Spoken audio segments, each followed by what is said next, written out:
Chiro Hustle. Sit back and learn from the greatest influencers in the profession on the world's #1 chiropractic podcast. Before we dive into this powerful episode, please remember to subscribe to our channels and give us a 5-star rating on iTunes to continue hustling. This episode is brought to you by Excite Medical and the DRX 9000, Peach State Payments, Chiro HD, Softwave, Chiro Health USA, Chiro Script AI, Chiro Moguls, the Chiro Speaking Company, Pure Chiro Notes, 5-Star Forge, Titronics, Sherman College of Chiropractic, Life Chiropractic College West, and the IFCO. You can benefit from our full list of sponsors by visiting the sponsor page at chirohustle.com/sponsors. Links in the description. Now, let's hustle. Hey guys, welcome to episode 717 of the Chiro Hustle Podcast. I'm your producer, Luke Millette, and here's your host, James Chester. So today we had the opportunity of interviewing Dr. Paul Reed. And if you want to hear the king of Chiro Fest talk about his life and the unstoppable man, stay tuned for the full episode. Welcome back. This is another episode of the Chiro Hustle Podcast. Today I have a special guest on with me, Dr. Paul Reed. I've admired this guy's work for many, many years now. He's a force to be reckoned with when it comes to the chiropractic profession. He's been doing Chiro Fest now for 16 years. Really cool. He's also started doing the Unstoppable Chiro, which is a coaching group that he's helping a lot of people find their purpose in. And we're going to talk about all things chiropractic today. But the thing is I've been out at his festival 2017, 2019, 2023, and we're working on getting me out there for 2025. So I want you guys to all consider coming out to Chiro Fest. It is a very important thing in the chiropractic ecosystem, and I want you guys to support this man. Thank you, brother. Yeah, and jumping into this episode, I do an opener where I talk about our big why. Why do we do what we do? Well, first things first is freedom of speech. We've held our line the whole time, just like what you've been doing up there. But we do believe in freedom of speech. We know what it's like to be shadow banned and censored. Hell, they're censoring me right now. It's crazy. Right. Yeah. I thought Zuck was over the censorship stuff, but maybe 0.5% of my feed sees what I do. It's crazy. Yep. Like 5,000 people, 7,000 followers, and like no likes, comments, or shares ever. It's like they put me in a closet. Oh, I get it, bro. I get it, man. But our show supports medical freedom and family health freedom. We know that a lot of people don't know where to go, who to trust for those topics. So if you guys are out there watching this and you're not a chiropractor, find somebody in your neighborhood or city that can help you with chiropractic and give you advice on how to raise healthy families. I think it's really important. We roll also into the construct of philosophy with our opener, and we do support BJ Palmer's Last Written Words of Sacred Trust. If you don't know what that is, go to our website, click on the show notes, and hit Sacred Trust. You're gonna fall back in love with this profession. And I think that is important that we just we earmark that all the time, because people lose their course within the philosophy of chiropractic. So we do support subluxation-based chiropractic. We believe in innate intelligence and universal intelligence. We believe that when man or woman, the physical gets adjusted, it connects them to man or woman, the spiritual, which creates the educated intelligence. I know it sounds like a lot of woo-woo, but this stuff is for real. And that's what happens when people get adjusted. And that's what people need to hear. So if you're a chiropractic student, share this show, listen to the show, go back and listen to all the shows. Share specifically this show with Paul Reed about what we're about to talk about today. But yeah, I'm really excited. This is 717 of our show. We've been rolling almost 8 years, and really excited to have you on, Paul. Thanks, brother. No, it's excited to be here and finally on. And man, hats off to you. 717 episodes. That is effort. That is commitment. That is work. That is dedication to create change, man. So thank you for holding your line and doing work. And showing up, right? Because most folks don't show up. Well, consistency is the key to life, bro. Right? And you leaning into that discomfort and growing and learning from it, and leveraging it to be a better version of yourself, man. So hats off, bro. Thank you. Well, I believe it's greatness through osmosis. After talking to so many people over so much time, you start to get the traits of the greats. Yeah. We become like those we surround ourselves with. So absolutely. Yeah, and I've also heard that if your life kind of isn't going the direction you want to, go serve. And, I feel like a lot of people need to hear that. If Yeah. you're not firing on all cylinders and life isn't what you want, go serve more. And that's I would say a chiropractic hiccup, right? Like these docs that I see that are struggling and not accomplishing their goals and moving the needle in their personal life where they want to. So they create that they have made up a story in their head that they are struggling, but yet they won't allow themselves just to serve at a higher level in their practice. And I'm 100% with you, man. The hole you give through is directly proportional to the hole you receive through. And so the more you serve in your practice, the more you're going to receive in your life. And so, stop stopping and keep serving, right? Like get back to your core anchor of why you became a freaking chiropractor, lean into that, leverage it for growth, leverage it for service. As Sid said, love for the sake of loving, give for the sake of serving, and serve for the sake of serving, right? Like get into who we are and why we do what we do. Expect nothing in return, right? Amen. Yep, exactly. So chiropractic is a big part of your life. I know you have your son's going to school right now too. Yeah, he's almost done with 10th quarter. Yeah, he's rounding. He can see the light at the end of the tunnel. So yeah, absolutely. So let's frame this up for people. You got into chiropractic how long ago? Man, my first adjustment. So what you opened with, brother, like I didn't understand at the time, but I got my first adjustment when I was in 8th grade, 13 years old. And it wasn't later till I matured as, in my chiropractic understanding, but it literally at that instantaneous moment, I got up off the table and said, I am going to, whatever that was, I didn't know what it was at the time, right? When I'm done with my athletic career, I'm going to do that. And again, as my understanding matured throughout my career, knowing at that moment, man, the physical is connected with man, the spiritual, and set me free. Like I knew that I wanted to serve, be a chiropractor and whatever it was, I didn't know at the time, but I knew that I was called to serve chiropractic. And so I'm a living example of your life shifting through the adjustment, literally. Well, I think we can go out of place with a couple of these questions because I'm really curious. Like you getting in 8th grade, you said you got adjusted? Yep. My first adjustment. Yeah. And I literally at that moment knew I was going to be a chiropractor. My wife, who I'm married to now 32 years coming up, we started dating our freshman year. And I said, I'm going to be a chiropractor. Like when I was. How did you end up at the chiropractor in 8th grade? I sports injury. So I was again, avid sports guy. I was that specific injury. I was wrestling. I wrestled up, I was wrestling some guys that are a few years older than me, just to stretch myself and hurt myself. And my dad took me to the chiro. Yeah. That's cool. Everybody has that come to chiro moment. Right.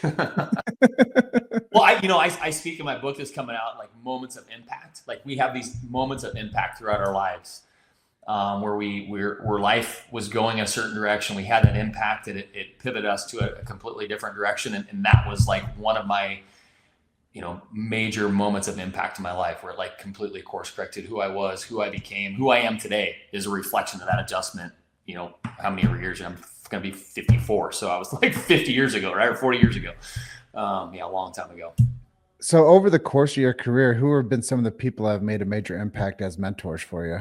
Man, my very first, I would say he probably had the most impact was Ron Oberstein.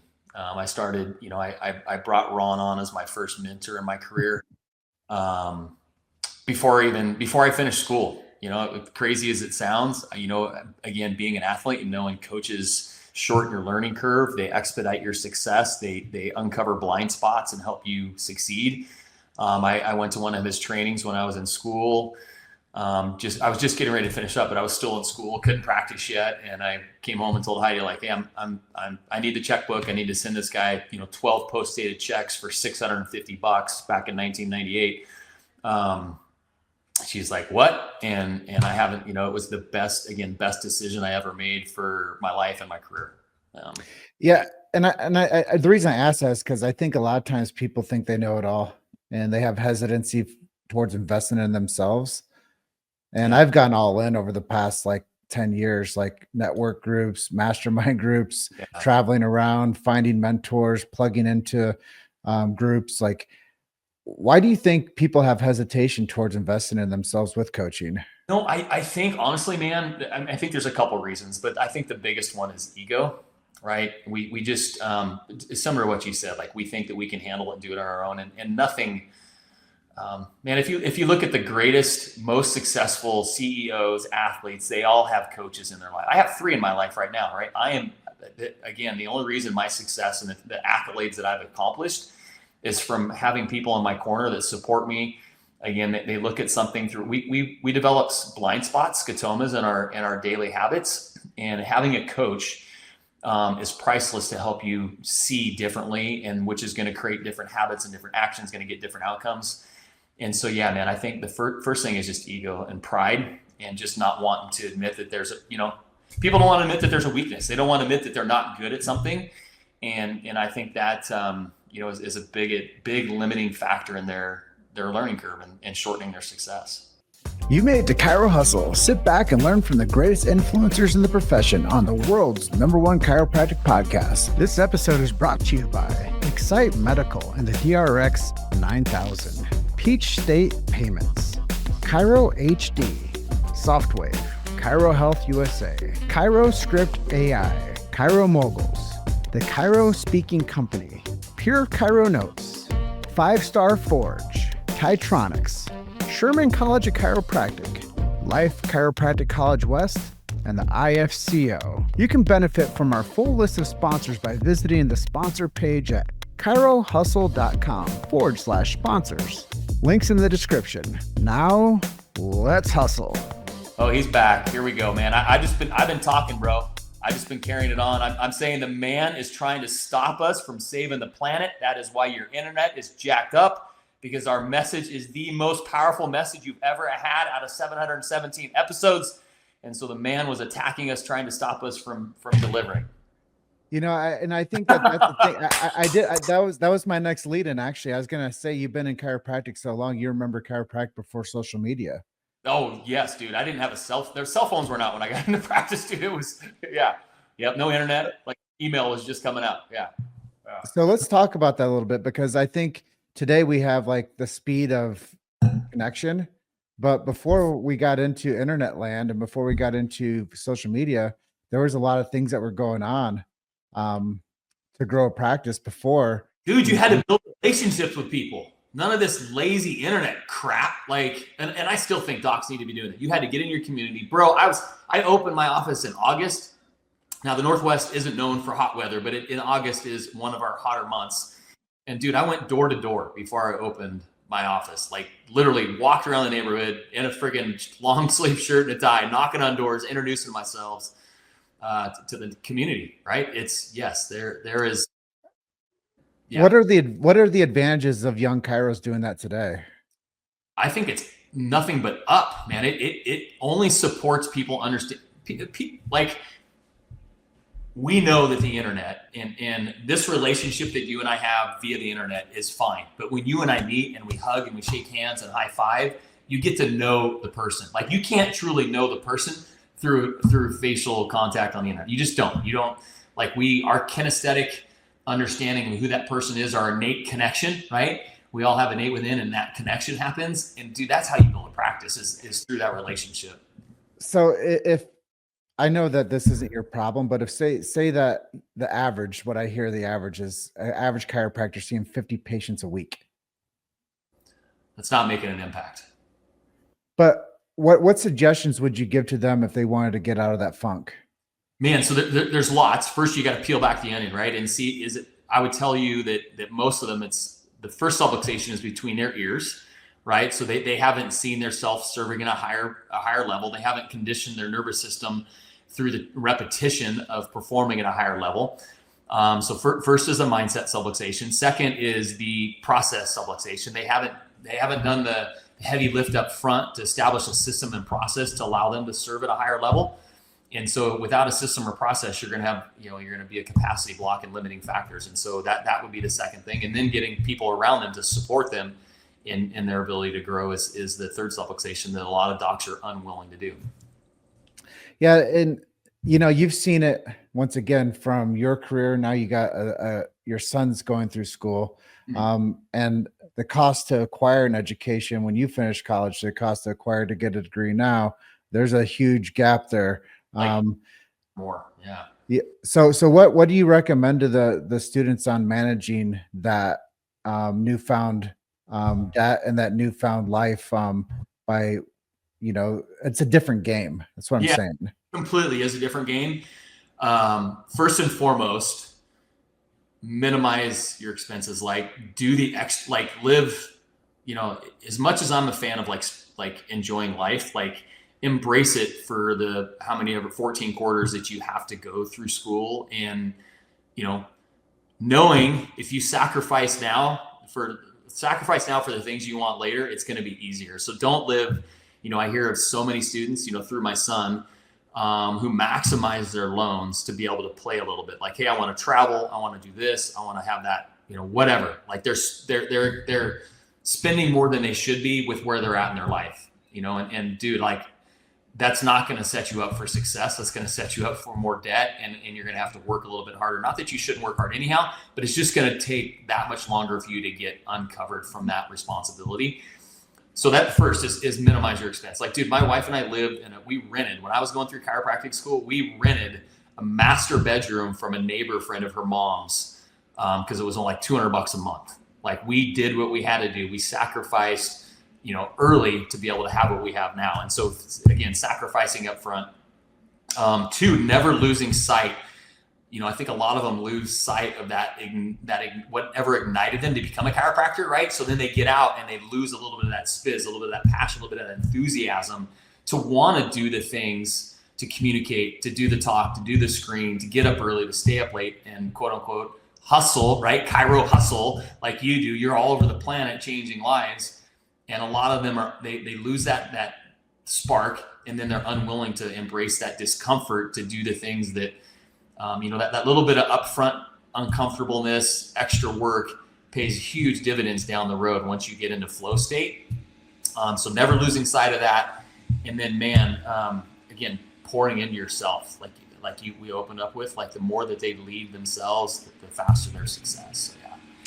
Yeah, and I think there's really good things for people to pay attention to within what you just shared, because the game is different from when you got out of school. And that's the framework that a lot of these older chiropractors are like, well, I don't have student loan debt. I paid it all off and I don't have a problem with it. But, the other part about it is certainty in the adjusting. What recommendations would you give to the next generation of chiropractors to get better at adjusting? Because I hear all the time, like, I'm looking for an associate, but now I have to train this associate for 6 months in order to get them ability to actually be like a functioning chiropractor. Yeah. I would tell the students to get your hands on as many people as possible. Get to I would experience, and I've been encouraged my son to do this, experience as many different techniques as you can. You're going to evolve as a technician. Your art, quote unquote, is gonna get refined the more adjustments you deliver. So go, like my son went on a mission trip, go on mission trips, do whatever you can to get your hands on people. That's going to improve your skills.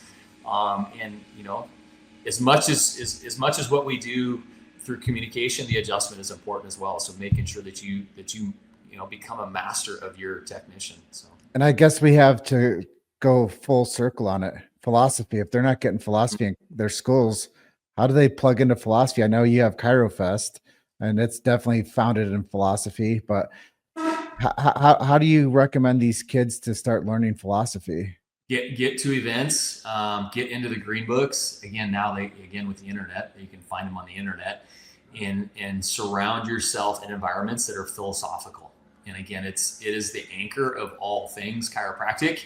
And without it, it's going to be a constant uphill battle. And until you can own and efficiently, eloquently communicate the power that made the body heals the body, right, with conviction and certainty, it's going to be a heavier lift than it needs to be, essentially. Well, I honestly believe that anybody that takes the frameworks of the chiropractic philosophy and creates a base with that in anything they do, it has a better strategic mapping for anything you want to make happen. 100%. Anything in your life. Yay and amen, brother. Like, yes. I just went through a breakthrough experience with DeMartini, and I had a chance to ask him that question. I was like, John, how do you take the chiropractic philosophy and put that into everything that you do? Yeah. And it was like mind blowing. Like his answer, he's like, well, I live this life of passion and inspiration, and it all has this framework that's built on my early education of being a chiropractor. And he's like, I knew that I wanted to be in a healing art. And it was this chiropractic profession that I started learning about philosophy, and I wanted to learn more about it. So I studied everything about philosophy, not just chiropractic philosophy. Yeah. And that he's a master. Oh, yeah. And I know that that's something too, is you bring out the best of the best. You have Chiro Fest. Let's talk about the Chiro Fest. It's been 16 years going. Yep. How did you decide that you wanted to like create something that became as big as Chiro Fest? You know, man, I truthfully, and I've shared this from stage, like Billy inspired me, right? Like I was running a philosophy group. I went to his first Cal Jam, and I said, bro, let's do something, 6 months apart up in the Northwest. We'll call it Cal Jam North. And he's like, Paul, I love you, but go do your thing. Right. And so here we are. And truthfully, it's selfish in the sense that, our tagline is, is honor the past, preserve the future. And it's selfish in the sense that I want my kids' to know and understand chiropractic the way I know and understand chiropractic. And so if you look at, again, you brought up our schools, most of them are not teaching chiropractic. And so I think it's, to your point of like, where will the profession be in 20 years? If we don't have more of us stepping into the gap and sticking a flag in the ground for what chiropractic is and what it's not, it's unfortunate, but we're declining, right? If you look at the number of kids that are graduating, them kids that are out and succeeding. And that's why it's so important. In my opinion, again, abundance mindset. I wish every chiropractor was a multimillionaire. Like if we had more multimillionaires in chiropractic, we would have more leverage to get our messaging out. But too many operate from a lack mindset, from a poverty mindset, from the, quote unquote, but the redheaded stepchild mindset, where they're not freaking succeeding in that success, leveraging the profession, right? When you win in your, and that's the power of, again, self-development. When you win personally and you win in your office, then chiropractic wins, right? And so the more that you develop yourself to be a better chiropractor, to help more people, to be more successful, you're maintaining the profession. And we selfishly, we need more chiropractors to adopt that and own it and friggin' step up. 16 years of doing Chiro Fest. What are some of the challenges that you've seen along the way? with running an event? Yeah. Oh, dude, it's if anybody that's ever planned a wedding, it's like torturing yourself every bloody year to host a wedding and try and get, what do we have, 20 to 22 speakers every year, and then chiropractors, again, love them or hate them.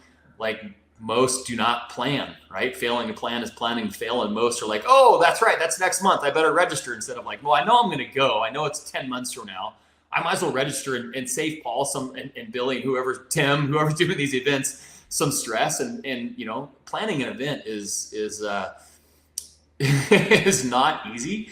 And there's a lot of, there's a lot more cost and expense that goes into it than most folks would even, unless you've dealt with hotels and arranged that kind of event. Like people have no idea the expense that comes behind it. And so the pressure, the burden of chasing cats to get to the event is not for the faint of heart.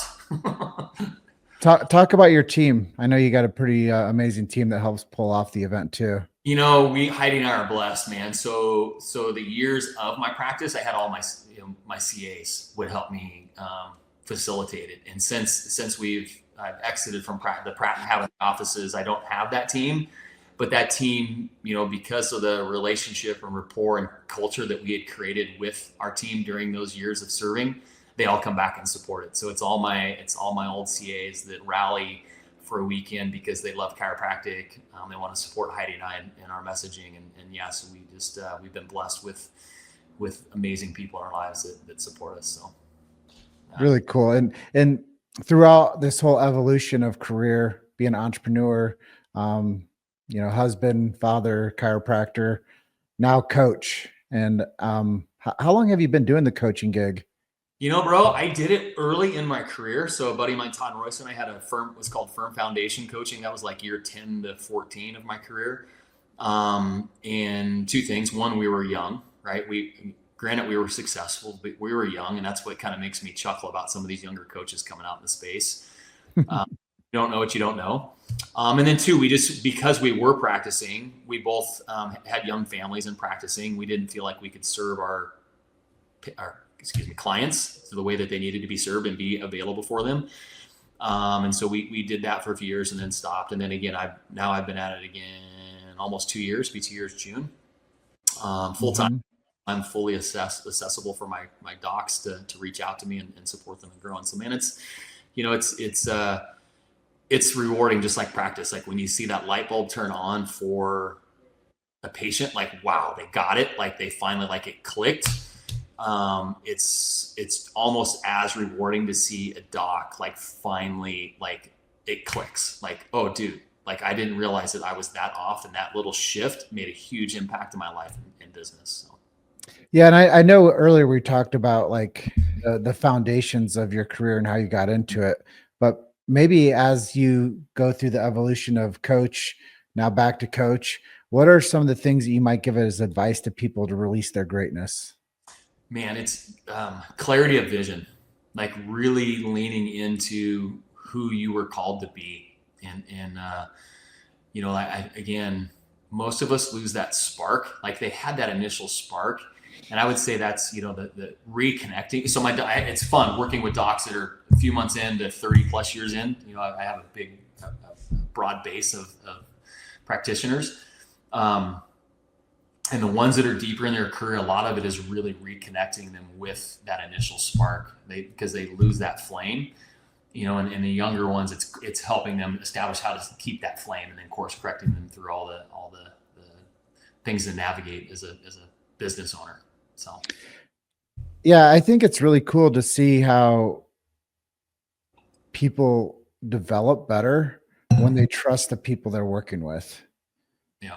And I think that a lot of times, I say it time and time again when I go out and I do screenings for docs, I say, typically speaking, most of the time people don't take care of themselves because they don't know where to go or who to trust.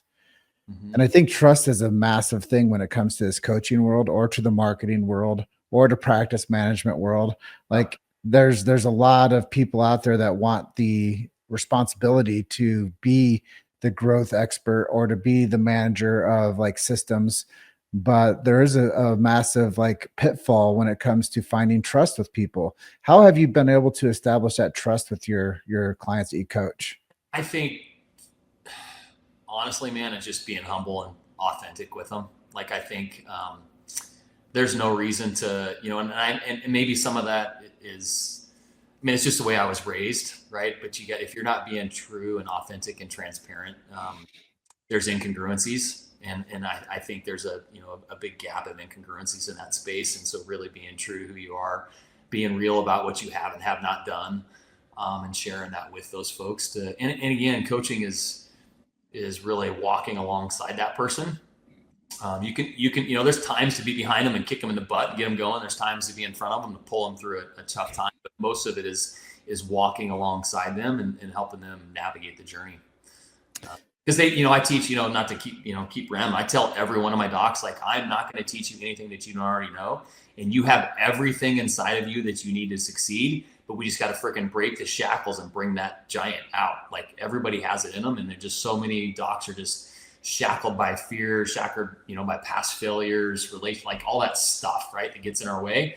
And we start making up those crappy stories about who we are and putting those limited factors on ourselves and really, inhibit our growth and impact.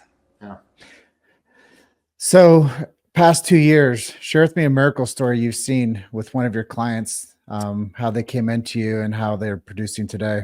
Man, miracle client. I just did a testimonial last week with Clayton Roach in Eastern Canada. Clayton's a stud, has a giant successful practice. He came for me for was an uncharacteristic coaching approach, but dude, we've gotten everything dialed, starting him, and 20 years in, he had a 40% growth this last year. And that's saying something for somebody that's 20 years into practice to have a 40% boost in his practice. So it's been great. He's just an amazing human. So yeah, that's a miracle. I have 2 docs this last year. Another one that's 40 or 8 years in that had another 40% growth, and those are the big miracles. But I think there's some docs that I'm working with that just reconnecting them with their why, is probably as important, and helping them, again, like I like to say, stay in process. Like we just, unfortunately, it's, again, that consistency is key. And a lot of docs fall out of process, meaning personal process, quiet time, prayer, visualization, exercise, dating your wife, like all the things that help your practice succeed. And so really helping them reestablish their non-negotiables, and then making sure they friggin' hold those non-negotiables as non-negotiable and doing them in process regularly to get the success. So. Yeah, it's kind of like you said, a lot of people want to go out to Chiro Fest, but they don't plan for it. Right? Yeah. Yep. Exactly, brother. Like, oh yeah, I'll be there, Paul. Okay, well, when I see registration come in, I'll know you'll be there. So, that's too funny. So I know people probably want to work with you. They probably want to check out your coaching program, and I'm sure they want to come to Chiro Fest. What are some web resources we can share with people? Man, the easiest, that I've been most active on is my Instagram. At Dr. Paul Reed Official is probably where I'm the most active. My Facebook's just Paul Reed. But yeah, my Instagram is probably where I'm the most engaged right now. And then chirofest.org is the Chirofest website to register for that. So chirofest.org, guys, go check it out. I'll see you guys out there. It's always chiropractic. That's a couple $100 you'll spend on yourself all year, like guaranteed. I tell people this all the time because people see me out all over the road. Yeah. And I tell them, check it out. When you start investing in yourself and you pay to get into different rooms with different influencers, you get different opportunities. It's like flying first class. There's a difference between row number 7 and row number 8. Like those first couple rows, you start to realize that the people up there, they invest in themselves to have something different. And I think that if people wanted to go out there and meet the greatest in the profession, they go to a Chiro Fest. They go out there and they take notes. They engage with the attendees. They bring their teams with them. They go and visit these people that are supporting you, that are the vendors at these events, because that's really how this all comes together. It's the vendors, it's the speakers, it's the attendees, it's the whole family that comes together for an event like this. So if you bring families, like I wish more docs that attended my event brought their families, like their kids, like literally bring your spouse and kids, like make it a weekend, get away, have fun, celebrate. And in our event is every speaker is accessible. It's not like they're on stage and they disappear. Like people make themselves available, and there's nothing like what they say on stage is powerful and motivating, inspiring, and can help you be a better chiropractor. But freaking hugging somebody and high-fiving them, getting to know them is like the best part. It's like, yeah. So. And it's important to be a fanboy every once in a while, and having somebody that you admire and being able to connect with them, and seeing that they're just like you, but they've worked really hard to get to a different level to be able to be a presenter, or to create a coaching group like yourself, or to create a movement called Chiro Fest. So if you guys want to go out there and hang out with Paul Reed and myself, what are the dates? September 19, 20. So celebrate Chiropractic's birthday with us. I know we're a couple days off, but we'll just consider it still the birthday. Yep, always the closest. Go check him out, Dr. Paul Reed Official, over on Instagram. Last question. Why did you decide to transition to Instagram more than Facebook? I don't know, dude. I don't know. It just seemed to work better for you? Yeah, so it's a little easier to navigate. I mean, I'm obviously still posting on Facebook, but I don't know. I like the platform a little bit better, even though Meta owns them both, and they both shadow ban everybody. But I know. So if you guys are out there watching this and you want to see our algorithm shift, please share the show. Yes, right. Like, high five, share, all those things. Yes. Just put a bunch of dots as a comment. I don't care. Know that there's actual humans seeing this. Yeah. Well, Paul, I appreciate you being on with me for your first time on Chiro Hustle. Your episode 717. Is there anything I didn't touch on that you wanted to talk about today?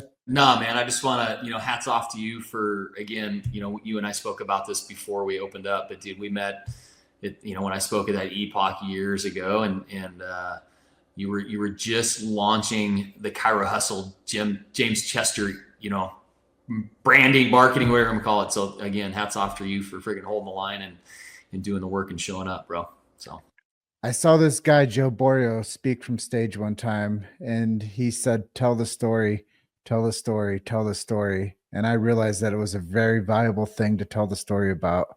Yep. And now we have your story as a part of that too. So I appreciate you showing up today.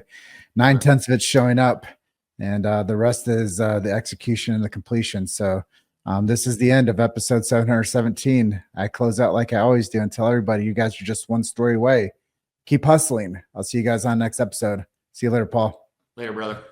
Bye. Thanks for listening to Chiro Hustle. Don't forget to subscribe and check back next week to continue hustling.